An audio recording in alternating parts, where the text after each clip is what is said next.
Welcome back to the Reviving Christian Families podcast. I am so excited to dive into this episode all about why trauma can make relationships feel so hard. So let's dive in. Hey, spouses. I know what it's like to be frazzled, overwhelmed, and stressed while managing all the tasks, balancing work schedules, raising children, and trying to grow closer to each other and the Lord. All the trauma and the shame cycles you can't seem to break out of are just the cherry on top, right? You know that you want to make a change, that you need something to be different, and you crave a happier, healthier lifestyle, but you don't know where to start, how to get there, and you just feel stuck. That's why I'm here showing up every week with these podcast episodes to give you the knowledge and momentum you need to get unstuck and begin healing the generational trauma in your family. Let's take off those trauma patterns and the lies of the enemy and put on the armor and strength of the Lord. We are building a better future for the next generation and every generation to come. And the healing for the next generations begins with us. So, wives, grab your husband, and husbands, grab your wife a snack, and let's dive in and do the work. Okay, so this is a episode that is really near and dear to my heart because I had a lot of relational trust issues and just trauma from a very young age. And so growing up and kind of trying to process that as a young adolescent, a young child, and then as a teenager and into my young adult years, it was a journey because I never really fully realized the depth of what was damaged from early on, starting at the relationship with my parents. And then if you haven't, listened to my podcast for a while and you haven't heard my story, we went through foster care, me and my sister, and then we were adopted. And I had, some good times, but also some really rocky times with my adoptive mother. So there was a lot of varying levels of trust issues throughout that. And then the main the main reason that this is near and dear to my heart is because when me and my husband met, we both came into our relationship with a lot of trust issues because he had his own, issues from his trauma in his past and even his past relationships. And then I came in with, my huge amount of trust issues that looked very different than his, but they were definitely still there. So, there is definitely different ways that this can show up, and we're going to talk about that in this episode too, just like how this might look different for different people. And we're just going to really talk about this hard truth of the fact that even though we really can love someone and want to, treat them the best that we possibly can, sometimes that trauma impacts our trust. It impacts our communication. It impacts how safe we feel in the relationship. Even if it's not necessarily that the other person is being unsafe in any way, it's just you may be triggered by certain things that may bring up stuff in your past. Even if, the situation isn't unsafe, your brain may think it is. So, we're going to talk about all that today. I'm really excited to dive into this, and I just want to start by normalizing this for anyone who may be walking through this right now and say that it's okay. Like it is 100% normal to be dealing with these issues, especially when you've gone through something traumatic, whether that was a little T or a big T, which if you have no idea what I'm talking about, go back and listen to that episode. I believe it's 2 or 3 episodes back. I believe it was the first episode in the trauma series. So, with that being said, yeah, it's normal for one, and I don't want you guys to feel shame or feel bad if this is something that you're experiencing, because I think that when my husband and I were first, dealing with all this and we were kind of trying to process it and figure out what it meant, I think that there was a point where I just tried to ignore it because I didn't want to admit that we were both dealing with trust issues because in my mind that meant like there was something wrong with our relationship. And now looking back, I can see like it really wasn't that there was something wrong with our relationship. It was that we both just had a lot of healing to do. And once we were able to recognize that and we were able to come together and work on that healing together, that's when things really started going right for us. So I want to get you guys there faster than my husband and I got there and really jumpstart your healing. So let's talk about this, guys. So just know that there is relational effects of trauma. So a lot of times why relationships can feel unsafe or feel hard is because of past traumas, past hurts, things that have happened.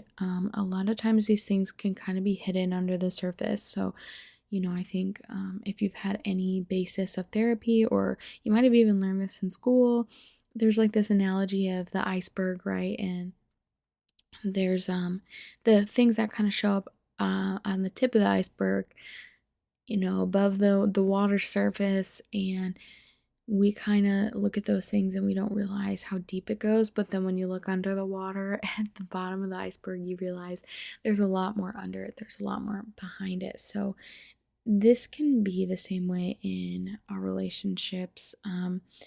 We may put stories to things, put reasons to things.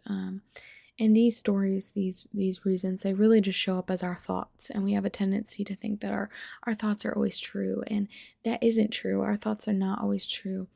But we tend to like baseline assume they are. And so if we are giving these stories, giving these reasons to things, we may assume that someone's acting a certain way because they have a problem with us. And if this is a romantic partner, that can cause a very big strain on our relationship.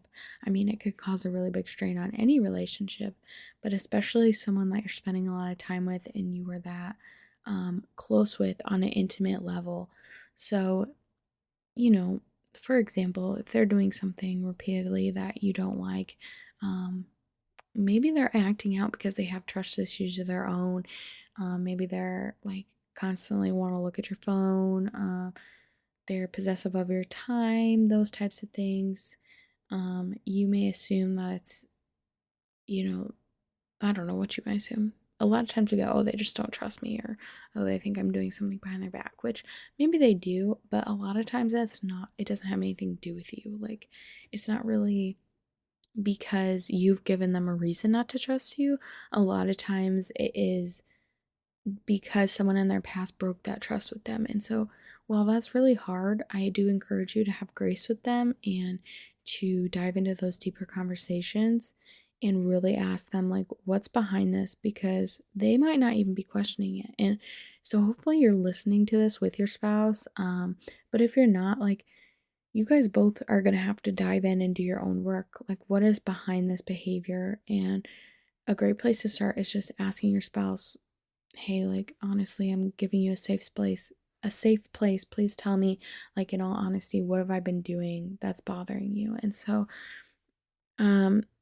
here I'm not talking about like domestic violence situations, people like places where people are being, physically or emotionally abused. I'm not talking about those extreme cases because in that situation, like if you are being to the point where like your spouse is abusing you, they don't want you ever hanging out with anyone else, like they're trying to isolate you, they act out in extreme aggression, rage, like they're belittling you, those types of things, like that's when you really need to get professionals involved, and you need to make sure that you're safe.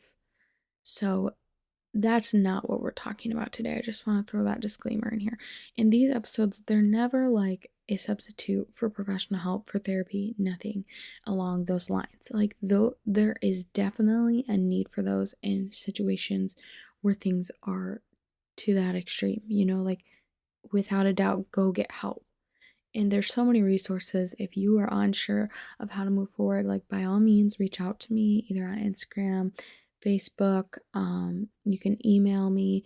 So, like, get help in some way if you're in that situation. But what we're talking about here today is kind of when you're just struggling, like you're not unsafe in any way, like your partner's not putting you down, not bashing you, not physically harming you in any way, but they might just get like angry. They might get frustrated. They may seem like paranoid, maybe even at times. You might seem paranoid. Like this could be on either end. So, and it could be both of you, in all honesty. And so having trust in a relationship is very important. So I'm not saying that these behaviors are okay by any means, but especially like if you're married at that point, it's kind of too late to um just walk away, right? Like our goal is always to improve the marriage and keep it healthy because we want to avoid divorce. We never want it to get that far. And so at this point, once you're married, once you're in a very committed relationship, even if you're not married yet, but you're just like so serious about being with this person, you want to be with one person for the rest of your life, which is kind of where me and my husband were even before we got married. Like we just knew we wanted to be with one person and stay with that person. Like we always dreamed of having that marriage where it's like, oh, you're married for 50 plus years. Like you just enjoy life together through the highs and the lows. And so we knew that's what we wanted. And so even through these hard times, I think that attitude and that mindset is what got us through. And so I encourage you to start there if it's just a simple mindset shift of like knowing I'm going to stick through this no matter what, but we want this to be healthy. So we're going to do the work to get it to the healthiest point it can possibly be. All right. That was a little bit of a side tangent. So, anyways, we do want you guys to get past the trust issues. But before we can do that, you have to get past the shame of just admitting where you are. Like, you have to be able to admit where you are and say, this hurts. It is not ideal. It might feel icky. It might feel uncomfortable. But this is where I am. And that's okay. Like, that's okay that I'm here right now. But I'm gonna do the work. I'm gonna get past this. And so once you do that and you kind of take the shame out of it, then it just changes something in your brain. Because when we're shameful, what happens is we often try to push those thoughts away, right? Like I told you in the beginning, I didn't want to admit that it was happening because I had that shame around it. And so what happens is we try to push it off. But when we push it to the back of our mind, all it does is keep cycling its way back up, right? I like to think about it like cards, like there's these cards in my mind going from front to back. And when I push it to the back of the cards, all they do is keep cycling up. And so it's going to come up again. And when you tell yourself not to think about something, it's actually scientifically proven that it's harder not to think about it. So that's why these shame cycles, they just don't work in any situation.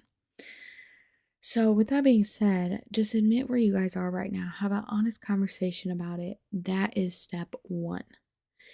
And then let's talk about what are these common relationship issues that can kind of come up beyond. We kind of talked about trust issues, but it can be even more than that. So it could be people pleasing if you're afraid to speak up, to speak your mind, because you're just like you're a people pleaser. You just want people to be happy. You just want to do, whatever they ask. You want to give them what you think they want to hear. And so this can be a huge issue if you get into your relationship this way and then 2-3 years in you finally snap and they realize who you really are, and then they're gonna feel like they haven't even known the person they married ever. And so I'm sure you can see how that would be a huge issue. So we don't want to just people please. That's not the goal. We do want to be honest. And of course, there needs to be humbleness and there needs to be submission to each other and there needs to be self sacrificial love. Like, I'm not saying you always need to get your way, but you can be honest about what you're thinking and what you're feeling and, put your opinion out there. There's definitely a balance there that can be found. So, The other thing that can show up is avoidance, which we kind of talked about too. That is very heavily tied to the shame cycles, but sometimes it can show up apart from shame as well. Like, um, you can see kind of, I see this more in men, but it can definitely happen in both partners, right? Men and women. But they kind of just, they don't want to admit things sometimes, so they just kind of push that away. Like, I don't want to accept that that's reality. And it's not always tied to shame. Sometimes it's tied to fear, or um it's tied to overwhelm, right? If they just feel like they don't have the mental capacity to handle anything new. This goes back to the motivational triad, like we've talked about in um some of the other episodes. And this is, as we've said, a part of our foundational sessions in our coaching curriculum is talking about this motivational triad and why does our brain actually do what it does. And so this is one of those things. It's like the brain avoids anything that would be uncomfortable or anything that it feels like would unnecessarily take up energy. So avoidance and even apathy, right? If you don't know what apathy is, I really encourage you to research this a little bit, like a technical definition, but as well as like what does the Bible say about this. You just really, all it takes is a quick Google search, or if you want to do it 100% just Holy Spirit guided, you can just sit down with your Bible and say, God, show me what are you trying to tell me about apathy, and just kind of start flipping through, see where he guides you. Um, so yeah, that is a big one that I see. And then the last thing that I noted was hypervigilance, and this is something that shows up very frequently. We talked about this more in depth in the last episode. It's just when you're like overly aware of your surroundings, overly aware of potential danger. So, um, I think this is something anyone who goes through trauma does. And I also think that this is something that men naturally do, um, even apart from major traumas. Like, I think that men were just designed as the head of the household and as the protectors and the care, like they were designed and have for generations in their DNA been the one to take care of the danger and to protect their family. And so they naturally kind of have this tendency. Um, and we definitely see this in, like veterans and people who've served in any way. This sometimes this can be little stuff that we normalize, like a man's tendency to sit on the side of the booth where he can see the door in the restaurant, that sort of thing, or the way he positions himself and his family, the way he's walking. And not all of that is bad, but it can get to extreme levels where, like, every time you're out in public, it's taking a like taxing amount of your energy to constantly be searching your surroundings to make sure that you are safe. And so we do kind of want to assess where we're at in this level, because there is a healthy amount of paying attention to your surroundings, right? Like, we don't want to be completely oblivious, but we also don't want this to be taxing on us and our bodies in a way that's draining our energy more quickly than we can refill it. And we also don't want this to be affecting our relationships, which is what we are talking about today. So, with that being said, let's kind of go into your next step here. So after had that honest conversation about where you are with your spouse and kind of talked over some of these common challenges, where are you at, and just accepted that, which there can be more challenges than even what I listed. So that's why you guys as spouses need to talk about this. And if you need to get a third party involved, like a therapist, a counselor, a pastor, a life coach, by all means do that. I think that that is 100% such a good idea for so many couples, even couples who are in a what they feel like is an okay spot, like even if it's just getting you from okay to great. Anyways, that was just a side note. But your next step is just to recognize the patterns. So kind of ask yourself, um, how are past experiences shaping our current relationships? And so you could do this with all your relationships, whether it's friendships, family, or your spouse. But obviously, we talk more about with your spouse on this podcast.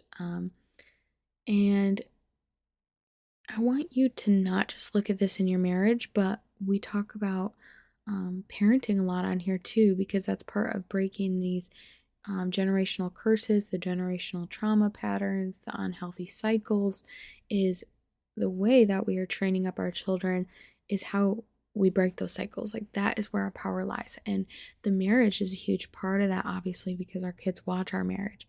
But also this parenting aspect, like how are we allowing our past experiences to shape our marriage, and how are we allowing it to shape the way we show up for our kids? And so if you can actually sit down, like mark out a time on your calendar, pause this and do it if you need to. Like, do not forget, this is so important, guys. Mark out a time to talk about this. And if your spouse is not on board with doing this work with you, that's okay. You can talk about it with a friend. Like, seriously, send this episode to a friend right now and say, hey, do you want to go through this with me? And we can do it as moms or as dads, or, So 100% get support in this. If you absolutely have no support, at least journal it out yourself, you and God. Prayer journaling is amazing. So, either way, I want you to just really think deeply, what is the past experiences that are shaping my current reality.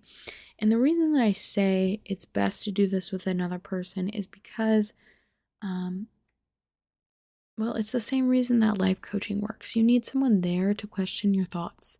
So, if I'm on this end of the mic and there's not really any way for me to go sit with you and give you feedback as much as I wish there was, unless you book a coaching session with me, which the first one is free right now for a limited time. So I encourage you guys to do that, to either book a free coaching call over Zoom, or I offer Voxer coaching, which is like voice to voice coaching without any camera. For those of you who are more introverted and would rather have like the flexibility of a whole day to just voice message back and forth. So I encourage you guys to use those resources, or to come in even in our Facebook group and say, here's my homework, this is what I did, I'd love feedback. But if you're not doing those things, if you're not working with a coach, if you're not getting feedback from us in the Facebook group, then you really do need to talk this through with another person who's close to you, so that you can have someone questioning your thoughts, asking you follow-up questions, because that is what deepens your thoughts. And so maybe you don't need someone if you've already gone through a coaching program like mine and you've learned how to ask yourself those questions. Like, that's certainly the goal when people leave my coaching program, is that they know how to coach themselves, and they can do that for the rest of their life and teach their kids how to do that. And so that's why we talk about generational healing here, is because it really is something that you learn it, you pass it down, your kids learn it, they pass it down, so on and so forth. So that's the goal. But if you haven't learned how to ask yourself those questions, like, it can be hard to know what questions to ask yourself when you're in the middle of the stuck.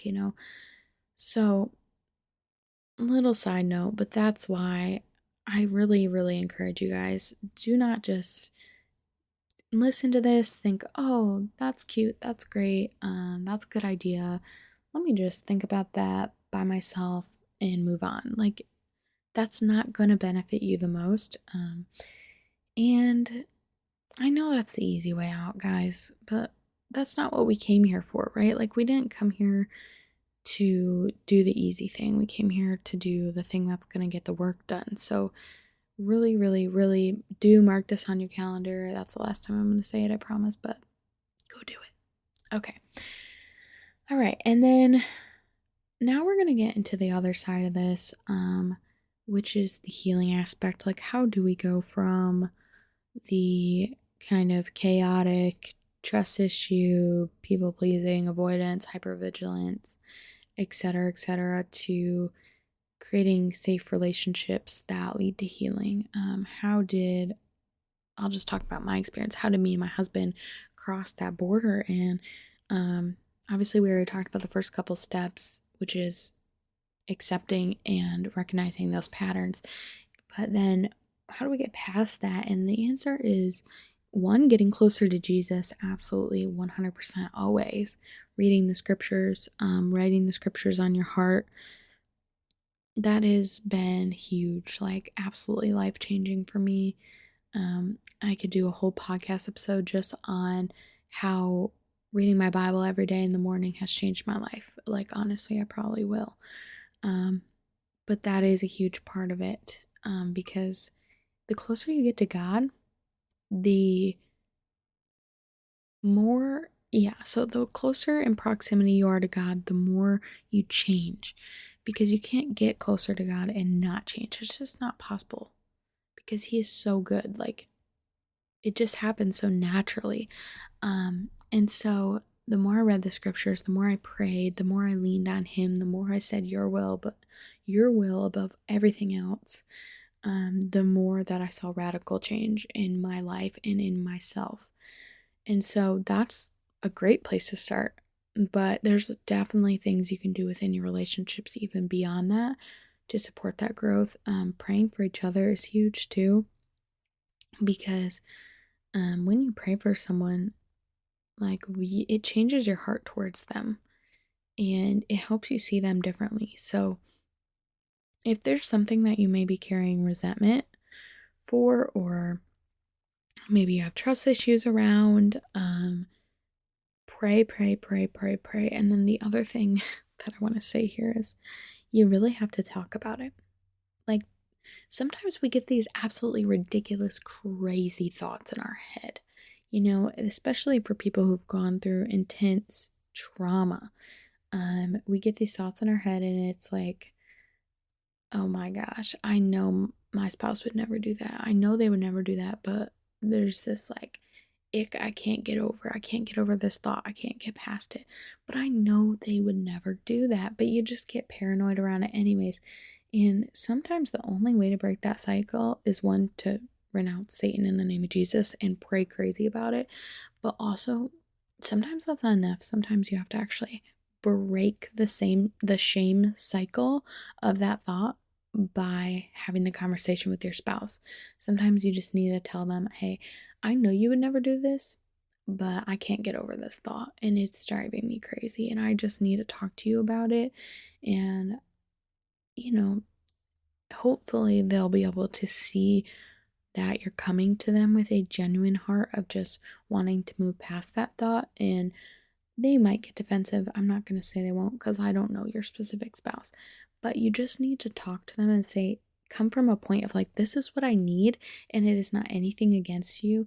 But like, as your spouse, I am struggling right now with this internal battle and I need your support. I just need you to say, honey, I would never do that. Honey, I'm sorry that you're struggling with this. Like, be very detailed in what you need from them so that they know how to respond to you. Because when people, let me say this, communication goes wrong when people are confused about how you want them to respond or what the intention of you telling them that thing was. So if you say something that might be hard for them to hear without a very thorough follow-up behind it of why you are telling them that and what you expect for them to say back to you, they may feel attacked or confused, which may lead to them spewing something out of hurt, which then will cause an argument. So avoid that by being extremely specific. If you need to write this all down in a letter beforehand, then feel free to do that. All right, so those are two of the biggest things that'll help. And a lot of this beyond that is going to be little bite-sized things. It's going to be the dating consistently, like taking times to talk through things, building in check-ins. So we do this once a week. but I'd really love to even start doing it more. But if you're not doing it at all, definitely doing it once a week is a great place to start. Just kind of check in on your relationship. How did our week go? How are we feeling? What's going on with our finances? Um, what do we want to do for date night this week? What are we doing for our meals this week? Like, we just sit down, we do this all on one day, but you can do this however works for you. Like, you don't need to follow exactly how we do it, but we do a Sunday family meeting. And our kids are too little to participate right now, so right now it's just me and my husband. But once they're older, we probably will like find ways to pull them into this. All right, and just remember that God is the ultimate healer, and if you continue to pray, to lean on Him, and get help where you need it, be honest with people, have conversations, pull your church community in, find other couples, either in my Facebook group, in your community locally, wherever you participate, moms groups, church, just get involved, talk to people, make sure you have community around you, and be honest, because so many people out there they're dying to help. Like, they really want to, but they don't ever, a lot of times, I don't want to say they don't ever, but a lot of times they don't even know that we're struggling because we're too ashamed. Or we like to say, oh, I'm just a private person, but like, what are you afraid of? And I think the best attitude we can have is to come into every room knowing that we could learn something from every single person in that room. Like, we should always have the attitude of, I do not know everything yet, and there's something I could learn from any person I have a conversation with. And once we grab that mindset, we take hold of that, and we live with that mindset and that attitude, then conversations become so much more entertaining, so much more freeing. We pay more attention. It's more enjoyable. So I encourage you guys to look at life that way. And I really, really encourage you guys to take all this information, do the homework, do the steps I said, like, re-listen to this if you need to, and book a free coaching call or a free Voxer day with me. The link will be below this episode, and I really look forward to hearing from you guys in our free group. So that's all I have for you guys today. I hope you have a blessed day, and I will be praying for you. Thank you so much for listening to this episode. I hope you got so much value out of it. And if you loved this episode, could you do me a quick favor and click 5 stars and leave me a review? It would do wonders for spreading the podcast out to other people who need it, and it only takes a few seconds. If you have an additional few seconds, why don't you go ahead and screenshot the episode and share it to your stories so we can spread the message and get more families healed. Thank you, and until next time, I will be praying for you, and I hope you have a blessed day.